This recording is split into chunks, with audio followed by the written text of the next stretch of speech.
I guess saw your tweet. I know you don't know the answer, but why do you think it took teams so long to snap Tyler up yesterday? Yeah, I don't know.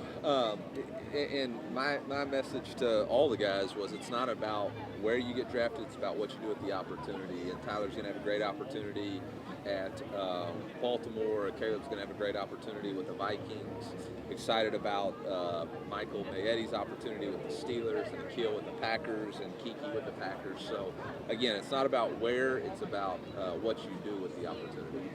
I think you said last week, like, 2 guys a year getting drafted isn't going to work in this league. I mean, do you have when you get everything rolling, do you have a target number that hey, we have to get to this? I mean, that number's fluid, right? Because you're going to always be playing underclassmen and you're recruiting and developing talent. But obviously, we've got to have more in the chamber, so to speak, in order to compete in this league. I don't know what the numbers were, but I do know what the defending national champions who were in our division are. I do know that Florida had somebody in the first round, and South Carolina had several drafted, and so Kentucky had several drafted. So for us to compete, we've got to continue to raise the talent level, and not only raise the talent level, but we've got to continue to do a great job of developing the players that we recruit to our university. What are your thoughts on the game getting moved to Thursday and having an open night, Thursday night football for the first time in a while from Mizzou? Yeah, love the fact that our administration was aggressive in trying to get us the 7th home game, and then trying to do what was best for the fans by playing that on a Thursday night, opening college football, national television, opportunity for the fans to have a great Thursday night, call in sick or whatever they want to call it on Friday, and then go down to the Lake of the Ozarks, support our local economies, and really do it big for the state of Missouri. So, I mean, I think it's all encompassing there. Eli, we're seeing kind of nationwide, kind of isolated incidents that are going public, at least of players kind of leveraging the portal for NIL. Is that a major concern, or do you think it's just more isolated? Or I think it's great that players have the opportunity to benefit from their name, image, and likeness. I think unintended consequences over the past 9 months have come to fruition, and we all just have to decide on what we want the future of this of athletics, college athletics, to be.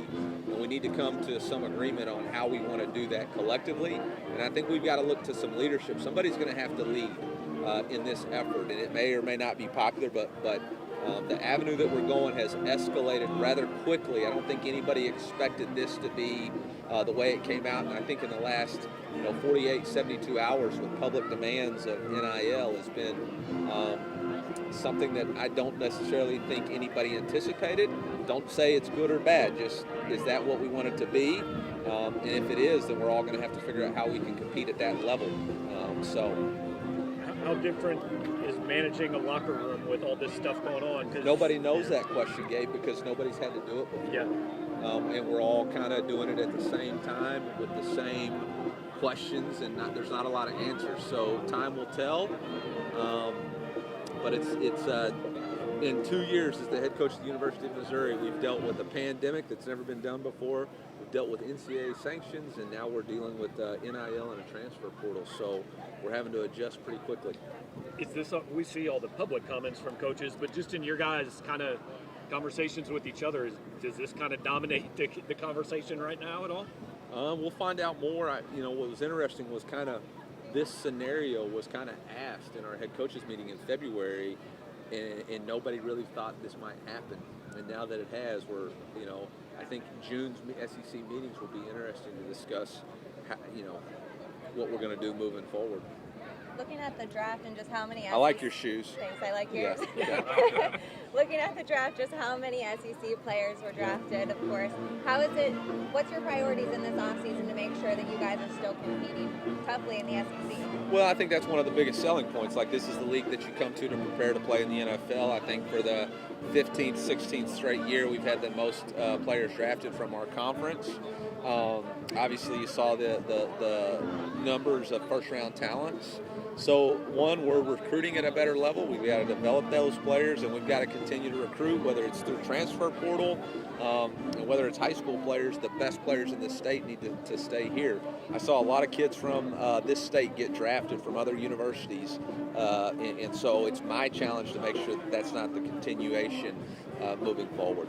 Speaking of recruiting, can you just talk a little bit about the event today and just like what it means for the recruiting trail and keeping all the best football talent here in Missouri?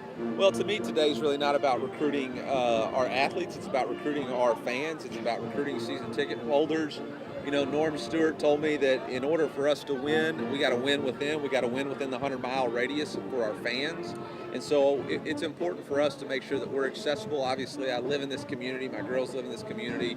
And I'm invested in this community, and I want our community to invest in us and in our university. Again, we're the window to the whole state.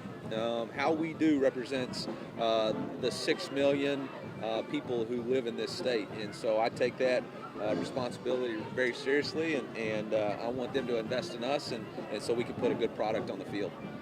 Eli, NFL draft is over. How important is the MLB draft for the future of your program now? Man, you know, I'm excited for Sam and the recognition that him and Jim and Beth and that's just a lot of hard work that Sam has put in.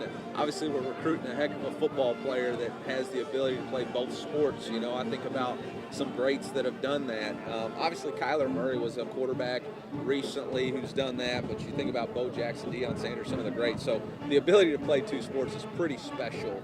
Obviously, they're going to do what's in the very best interest of their family and their opportunity. And we've got constant communications. Sam will be here. I think he graduates maybe the 26th, and will be here the 27th or 28th. And so, of May, and he'll get started in summer school, and they'll make a decision.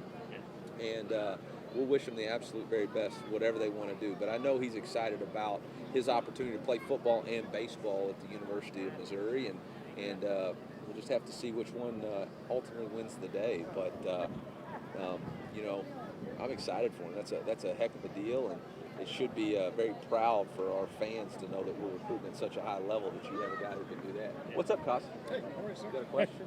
I got nothing. Oh, I thought you were kind of. I'm just I I was going to ask if it was good.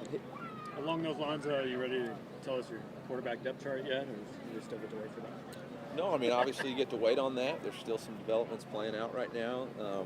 But we're very excited about Tyler and Brady, and both those guys have done an excellent job. Look forward to Sam coming in here and competing, and you know, we'll see. Maybe add some more depth to that room or competition in that room. So, yeah. Thanks, guys.